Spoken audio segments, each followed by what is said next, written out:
दोस्तों, आज की कहानी का शीर्षक है सबसे बड़ा कौन। बहुत समय पहले की बात है। काशी में एक राजा हुआ करते थे।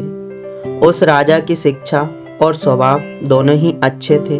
वह प्रजा को अपनी संतान मानते थे। वह बिना किसी का पक्ष लिए विचार करते हुए सही निर्णय लेते थे। क्रोध और लाभ में पड़कर कभी किसी के बारे में निर्णय नहीं करते थे। उनके इसी व्यवहार के कारण उनके मंत्री भी बहुत अच्छे थे। उन्होंने भी किसी के साथ अन्याय नहीं किया। इससे राज्य की सभी प्रजा खुश थी। दूसरों के नाम पर झूठे आरोप लगाने वालों के लिए राज्य में कोई जगह नहीं थी। अदालत में कोई मुकदमा नहीं आता था। विचारशील लोग दिन भर चुपचाप बैठे रहते थे और शाम को उठकर चले जाते थे, क्योंकि करने को कुछ नहीं होता था। कोई आदमी ना होने के कारण दरबार खाली पड़ा रहता था। इस प्रकार राजा का शासन बिना किसी रुकावट के सुचारू रूप से चल रहा था। सभी लोग राजा के गुण गाते थे। एक दिन राजा ने मन ही मन सोचा, इस समय राज्य अच्छा चल रहा है, प्रजा सुखी है, हर कोई हमारे गुण गा रहा है, लेकिन मुझे भी तो पता चले कि मेरे अंदर कौन सा दोष है। दोष को जानकर दोषों को दूर किया जाएगा। उन्होंने सबसे पहले राजमहल के लोगों को बुलाया और पूछा, अगर मेरे अंदर कोई दोष है तो साफ साफ बताओ। लेकिन कोई भी उनके दोषों के बारे में बात नहीं कर रहा था और हर कोई उनके गुण गा रहा था। राजा ने सोचा कि शायद यह डर के कारण दोषों को नहीं बता रहे हैं। इसके बारे में अन्य लोगों से क्यों ना पूछा जाए। इसके बाद राजा ने महल, नगर और यहाँ तक कि देश के लोगों से एक एक करके उनके दोषों के बारे में पूछा, लेकिन किसी ने भी उनके दोषों के बारे में बात नहीं की। राजा को फिर भी लगा कि यह लोग डर के मारे हमारे दोषों के बारे में नहीं बता रहे होंगे। राजा मंत्री को राज्य सौंपकर अपने कपड़े बदलकर और रथ पर सवार होकर राज्य की ओर चल दिया। उन्होंने सोचा कि वे पूरे राज्य में घूमेंगे और देखेंगे कि हमारे में कोई दोष है या नहीं।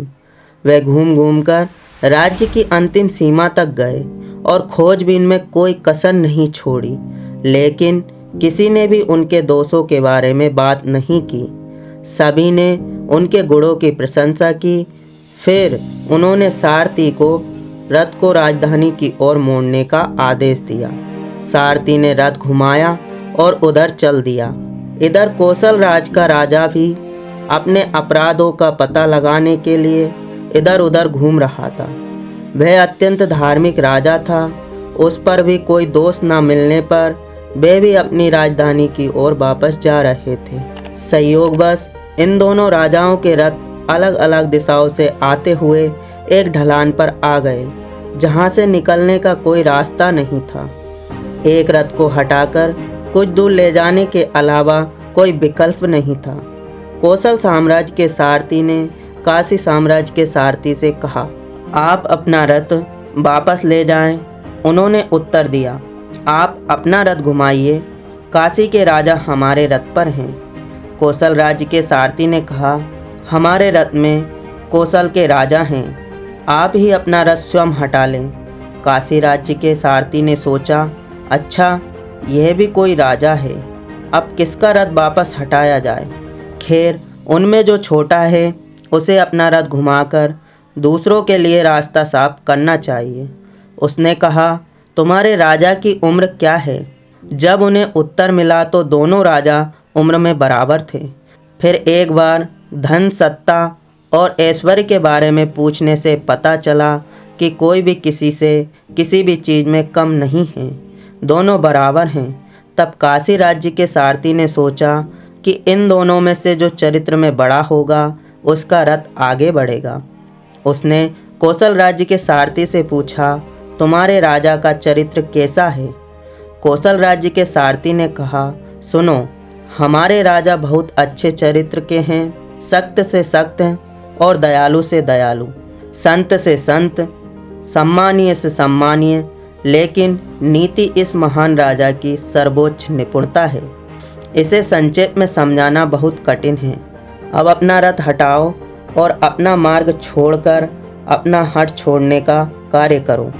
काशी राज्य के सारथी ने कहा, क्यों भाई, क्या तुमने कौशल साम्राज्य के सभी गुण बताए हैं? उसने कहा, हाँ। काशी राज्य के सारथी ने कहा, यदि ये सभी गुण हैं तो अवगुण किसे कहा जाता है? उसने उत्तर दिया, अच्छी बात है, ये अवगुण ही सही।